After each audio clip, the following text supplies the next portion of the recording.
कार्बनिक रसायन के अंतर्गत कार्बनिक यौगिकों का गुणात्मक विश्लेषण के बारे में अध्ययन करेंगे और इनमें हम कार्बन तथा हाइड्रोजन की पहचान कैसे सुनिश्चित करेंगे, नाइट्रोजन का परीक्षण कैसे करेंगे, कार्बनिक यौगिक में उपस्थित सल्फर अगर तत्व है तो उसका परीक्षण किस प्रकार करेंगे, हैलोजन और फास्फोरस का परीक्षण किस प्रकार करेंगे, ये आज इनके परीक्षण टेस्ट हम ज्ञात करेंगे। तो आइए सबसे पहले हम बात करते हैं कि कार्बनिक यौगिकों का गुणात्मक विश्लेषण से क्या तात्पर्य है। गुणात्मक विश्लेषण का मतलब हम इनकी पहचान सुनिश्चित करेंगे। कार्बनिक यौगिकों को हम अगर किसी विधि से प्राप्त करें, प्रयोगशाला में निर्मित करें या प्रकृति से प्राप्त हो, उसके बाद हम उसका शोधन करते हैं। शोधन करने के बाद उसमें जो भी तत्व उपस्थित होंगे, कार्बन तो रहेगा ही रहेगा, उसके अलावा नाइट्रोजन हो सकता है, सल्फर हो सकता है, हैलोजन हो सकता है, फास्फोरस हो सकता है।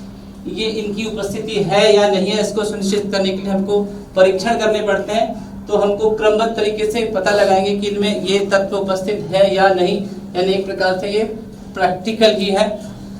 तो सबसे पहले हम बात करते हैं कार्बन और हाइड्रोजन की पहचान हम कार्बनिक यौगिकों में किस प्रकार करेंगे। उसके लिए हमको चित्रानुसार ऐसा उपकरण व्यवस्थित करना पड़ेगा जिसमें हम एक परख नली लेंगे, जिसमें जो कार्बनिक यौगिक है, कार्बनिक पदार्थ है, उसकी थोड़ी सी मात्रा लेंगे और उसके साथ में हम क्यूप्रिक ऑक्साइड CO की थोड़ी सी मात्रा इसमें लेंगे।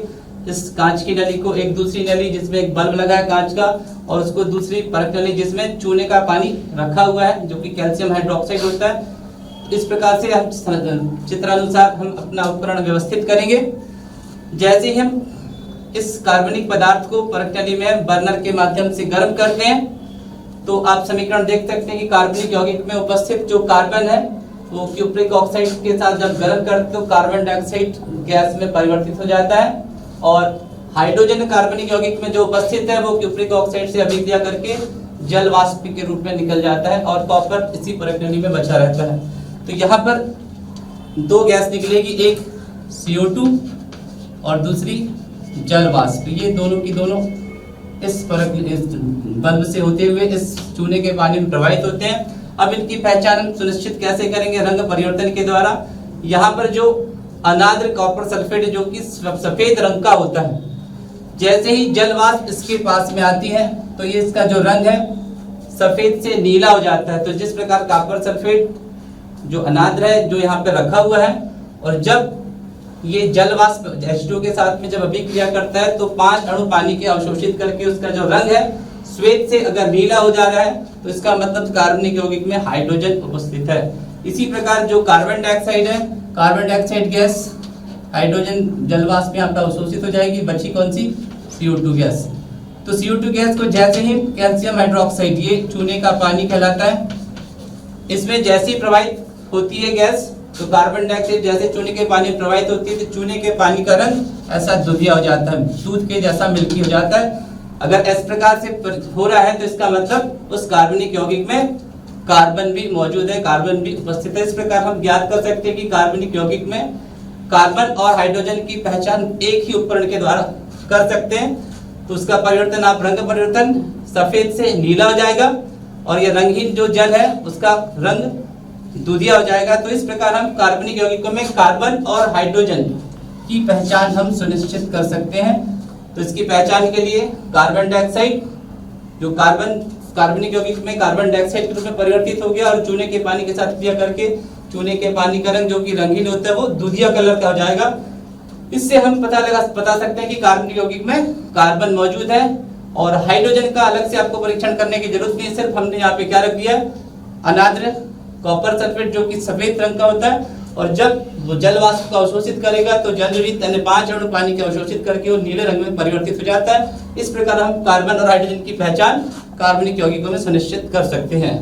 अब हम इसके बाद अगला तत्व की तरफ चलते हैं, नाइट्रोजन का परीक्षण, सल्फर का और हैलोजन का।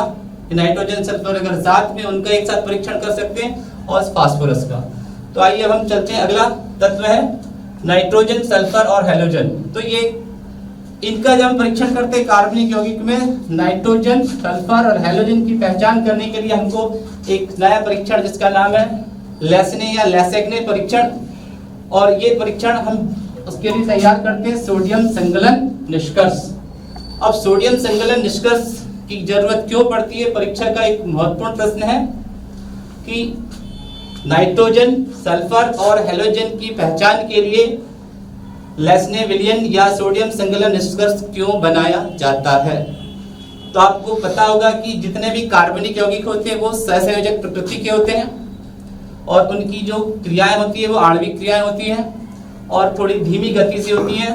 तो हम जब इसको सोडियम के साथ संकलित करते हैं तो कार्बनिक यौगिक में जो मौजूद है कार्बन सोडियम के साथ कार्बन नाइट्रोजन जो है वो सोडियम के संकलित होकर के सोडियम साइनाइड बना लेता है जो कि एक आयनिक यौगिक है।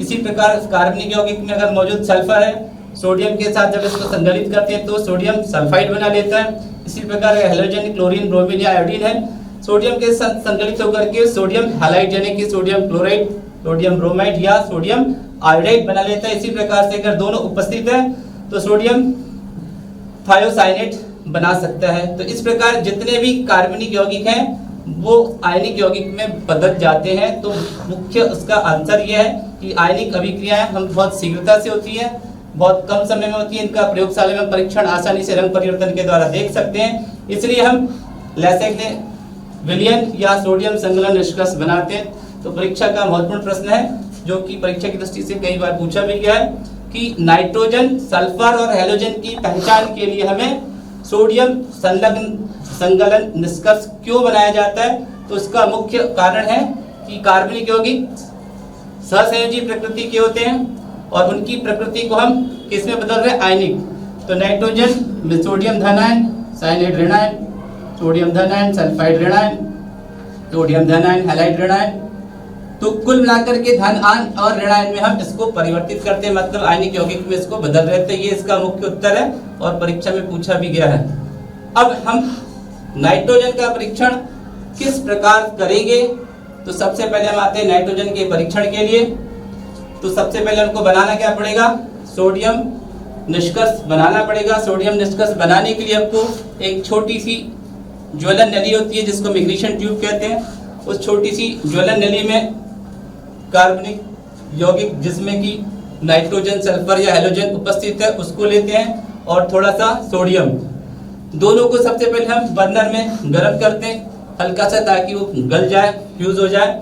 उसके बाद हम उस परख नली में काफी समय तक, मतलब लाल रक्त तक होते तक फिर उसको इग्निशन ट्यूब को गर्म करते हैं। गर्म करने के बाद जो इग्निशन ट्यूब है जब लाल तख्त हो जाती है उसको एक पोर्सिलेन की प्याली है जिसमें पहले से लगभग 30, 40, 50 ml पानी रखा होता है, उसमें लाल ट्यूब को हम डाल देते हैं। तो दाल जो ट्यूब है इग्निशन ट्यूब वो ब्रेक हो जाती है, टूट जाती है और जितना भी उसका अंदर का पदार्थ है कार्बनिक पदार्थ जल में घुल जाता है। फिर उसको हम क्या करते हैं, उसको बॉईल कर लेते हैं, उबाल लेते हैं। उबालने के पश्चात उसको फिर ठंडा करते हैं।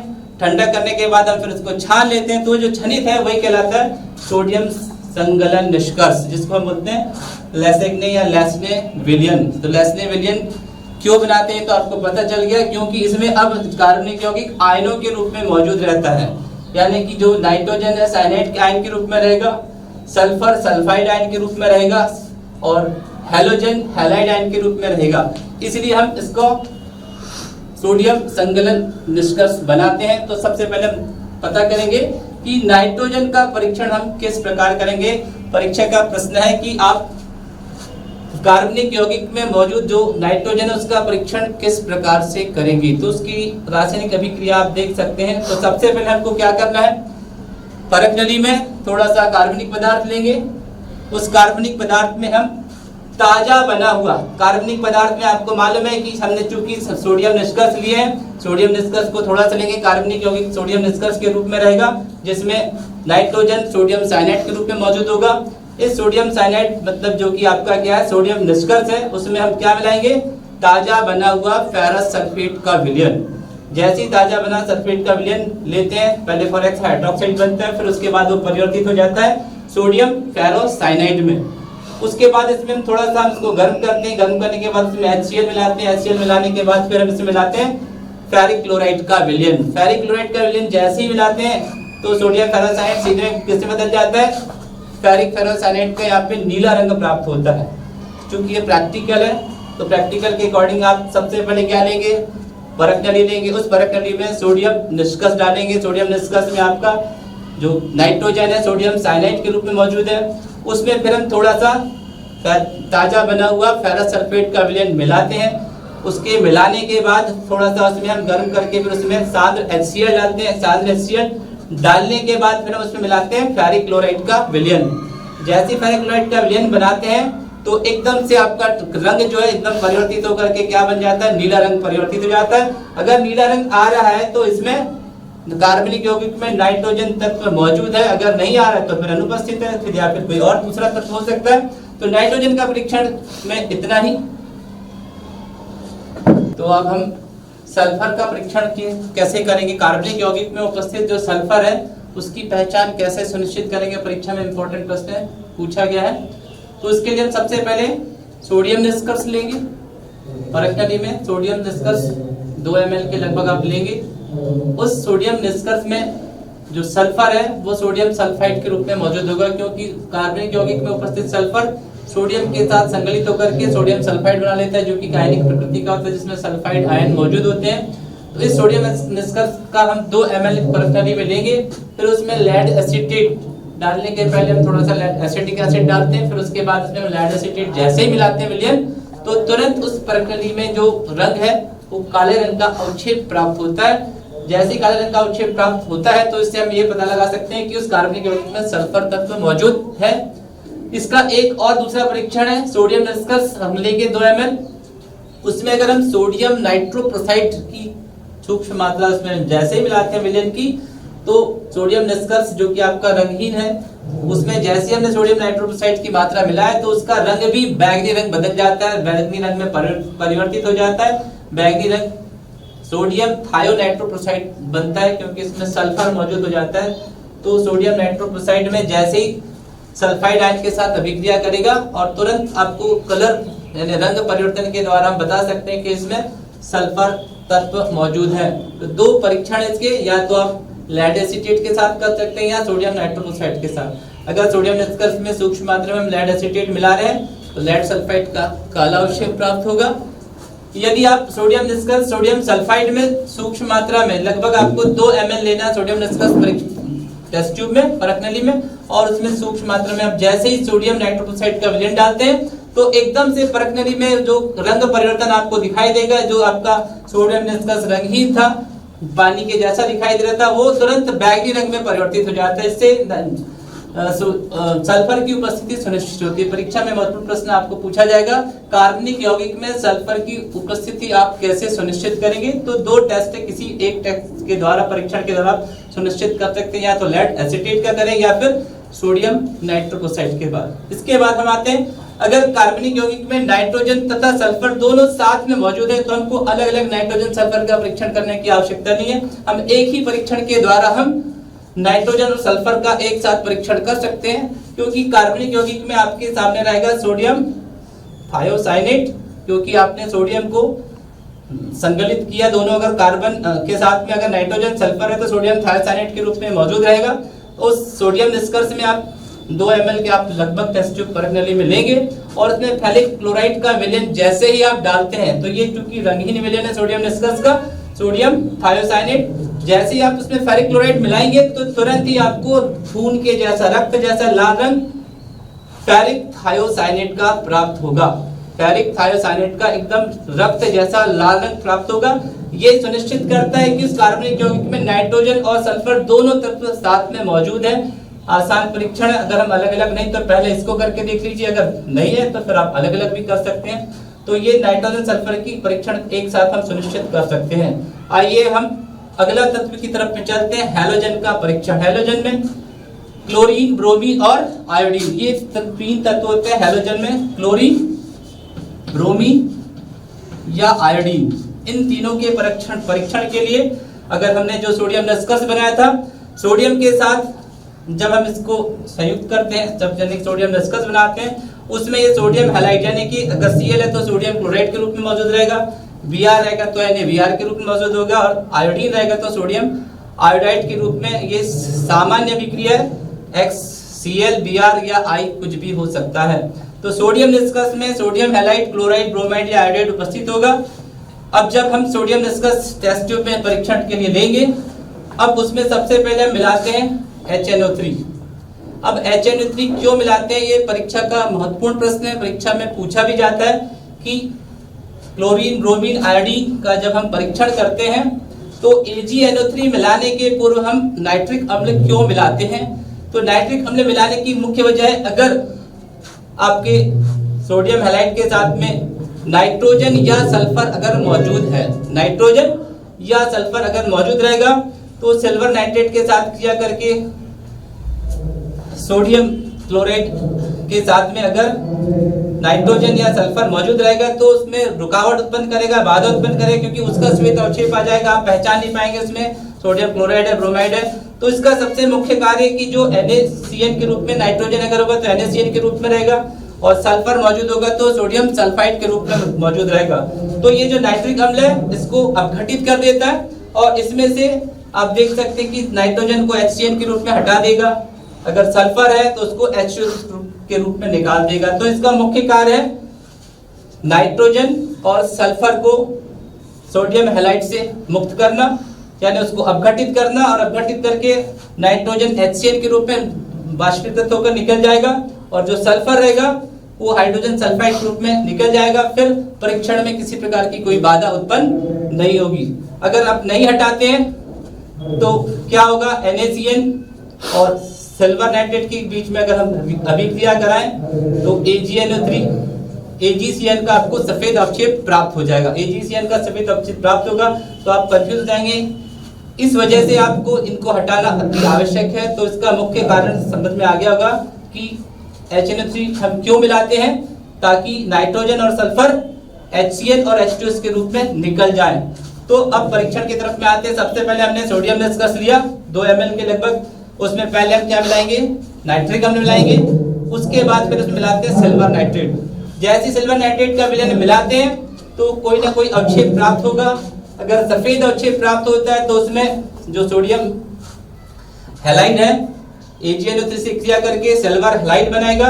सिल्वर हैलाइड में अगर क्लोरीन तत्व मौजूद है तो AgCl का सफेद अवक्षेप प्राप्त होगा, और ये सफेद अवक्षेप जो है अगर उसमें हम अमोनियम हाइड्रोक्साइड का विलयन मिलाते हैं तो उसमें सॉल्युबल कॉम्प्लेक्स यानी कि विलेय संकुल बना लेता है, और ये आसानी से घुल जाता है।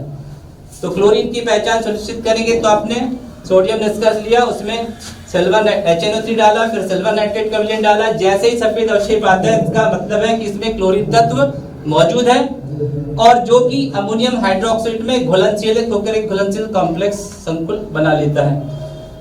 अगर Br तत्व मौजूद है ब्रोमीन, तो NaBr जो होगा AgNO3 से क्रिया करके AgBr का ये हल्का पीला अवक्षेप बनता है। AgBr का जो अवक्षेप बनेगा हल्का पीला होगा, और जब उसमें हम अमोनियम हाइड्रोक्साइड मिलाएंगे तो ये कठिनता से घुलता है, आसानी से घुलता नहीं है। तो ये ब्रोमीन की उपस्थिति को सुनिश्चित करता है। इसके बाद तीसरा तत्व बच गया आयोडीन। आयोडीन के परीक्षण के लिए भी हम वही सोडियम निष्कर्ष में सारे वही आप डालेंगे, तो उसमें सिल्वर आयोडाइड का गहरे पीले रंग का अवक्षेप प्राप्त होता है। तो आयोडीन की उपस्थिति सुनिश्चित होती है। लेकिन अगर इसको हम NH4OH विलयन में डालेंगे तो NH4OH विलयन में जो AgI है ये अघुलनशील होता है। तो इस प्रकार हम क्लोरीन, ब्रोमीन और आयोडीन की पहचान सुनिश्चित कर सकते हैं। तो कार्बनिक यौगिकों में आपने जान लिया, कार्बन हाइड्रोजन का परीक्षण हम एक साथ कर सकते हैं, नाइट्रोजन का परीक्षण भी आपको बता चुके हम, सल्फर का और हैलोजन का। अब अंतिम बच गया है फास्फोरस का परीक्षण।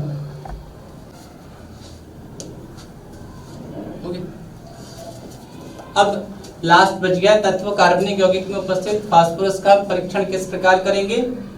तो सबसे पहले हम लेते हैं कार्बनिक यौगिक जिसमें फास्फोरस उपस्थित है, उसकी सबसे पहले हम क्रिया कराते हैं सोडियम परऑक्साइड के साथ में, जो कि एक आक्सीय कारक होता है। इसके साथ जब इसको हम गर्म करते हैं तो ये पूरा का पूरा फास्फोरस सोडियम फॉस्फेट के रूप में परिवर्तित हो जाता है।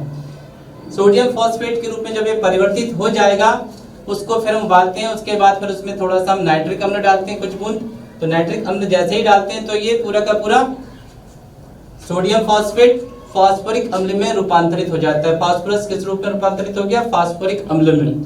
इस फास्फोरिक अम्ल में फिर हम कुछ बूंदे डालते हैं अमोनियम मॉलिब्डेट विलयन की। तो जैसे अमोनियम मॉलिब्डेट विलयन डालते हैं तो ये पूरा का पूरा जो विलयन है पीले रंग के अवक्षेप में परिवर्तित हो जाता है। जो पीला रंग का अवक्षेप है ये कनेर के जैसा पीला रंग होता है और ये होता है अमोनियम फॉस्फोमोलिब्डेट का। अगर पीला रंग उपस्थित है तो उससे हम फास्फोरस की उपस्थिति सुनिश्चित कर सकते हैं।